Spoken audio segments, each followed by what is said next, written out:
Election 2020 Bush assembled a high-powered legal team. Trump is relying mostly on cronies. This article is part of Election 2020, America Votes, FB's round-the-clock coverage of the U.S. election results as they come in, with short dispatches from correspondents and analysts around the world. The America Votes page is free for all readers. Corey Lewandowski, former campaign advisor to U.S. President Donald Trump, right, and former Florida Attorney General Pam Bondi speak to the media about a court order giving the Trump campaign access to observe vote-counting operations in Philadelphia, Pennsylvania, on November 5. Chris McGrath Getty Images The Trump campaign's legal challenges in Pennsylvania over ballot counting and mail-in deadlines have evoked memories of the Supreme Court case that decided the 2000 presidential race between George W. Bush and Al Gore. President Donald Trump's own lawyers have cited the case in their Pennsylvania lawsuit, which seeks to prevent voters from fixing problems with their absentee ballots, arguing that if only some counties were doing this, it violates the 14th Amendment's Equal Protection Clause. But there's little chance that this race will end up like 2000, when the winning candidate wasn't announced until December 12. For one thing, legal experts doubt that the Trump team's claims have much merit.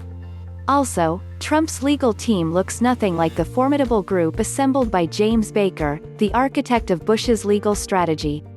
According to a new biography on Baker, the man who ran Washington by the journalists Peter Baker and Susan Glasser, his reputation was so formidable that Gore's supporters knew they would lose the moment they heard of his selection.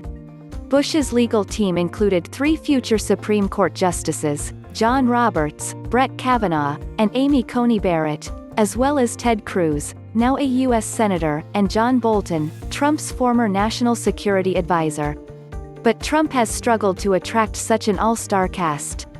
The New York Times reported that Trump has leaned on his family and on former New York City Mayor Rudy Giuliani as he seeks to ratchet up his legal strategy, with son-in-law Jared Kushner casting about on Wednesday to find a James Baker-like figure to lead their efforts. Trump's current lineup of lawyers includes his personal lawyers, Giuliani and Jay Sekulow, former Florida Attorney General Pam Bondi, and Sidney Powell, who served as a lawyer for former Trump National Security Advisor Michael Flynn. The firebrand former acting director of national intelligence Richard Grenell has become the public face of the campaign's legal challenges in Nevada, although he is not a lawyer. The Biden campaign, in contrast, assembled a team of hundreds of lawyers ahead of the election, anticipating that Trump would raise legal issues. Biden's operation is overseen by his campaign's general counsel, Dana Remus, and by Bob Bauer, a former White House counsel in the Obama administration.